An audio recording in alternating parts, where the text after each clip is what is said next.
You ever wonder why Romania is suddenly so important? Well, it's not a chance, I can tell you that. Romania is now the most strategic piece of land in Eastern Europe. It borders Ukraine. It has access to the Black Sea. It shares cultural and economic proximity to Russia, but more importantly, it's become NATO's front line. You don't build the largest NATO base in Europe unless you're planning for something big.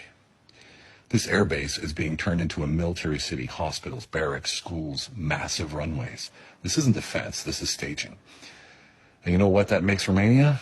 Unfortunately, it makes it the tripwire, the sacrificial pawn, the first domino in a wider war. If conflict actually does break out, Romania doesn't just participate, it bleeds first. That's the reality. And just look at what's happened politically.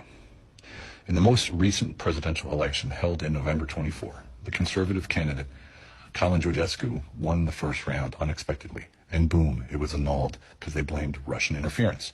Second election, the same conservative party is leading again in the exit polls. Momentum was his. And then, overnight, the pro-European candidate suddenly wins. Quietly, cleanly, as if scripted. And this time, France is caught meddling. Western interference, but this one is not annulled because they got the outcome that they wanted. So let's call it what it is. Two different rules, one for the East and one for the rest. And Romania, well, just a chessboard for the global elite. And I'll tell you this from experience. Back in 2000, I had an organization helping abandoned babies in Romania, working directly with local and national government. They welcomed us. They were grateful, cooperative, until the European Union got involved. An EU delegate came into our office yelling at us, furious. How dare we highlight this issue? How dare we draw attention to abandoned Romanian children? She told us to shut it down, pack up, and get out. According to her, we were interfering in her country. Let that sink in for a second. Helping abandoned babies wasn't the issue. The image of Romania was.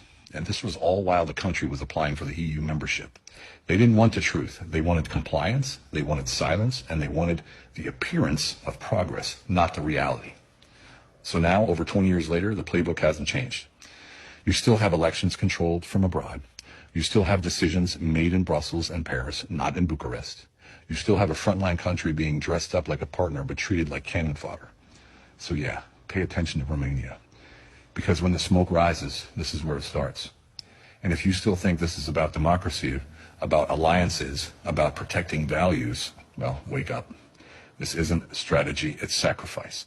Romania isn't being protected, it's being positioned. Positioned to burn first, while the suits in Brussels sip wine and talk about solidarity, while Washington runs logistics, while Berlin hesitates. And when the first shots are fired, don't say you weren't warned. Because Romania is a tripwire, the pawn, the acceptable loss. And history, well, history won't remember who followed orders. It'll remember who saw it coming and said nothing.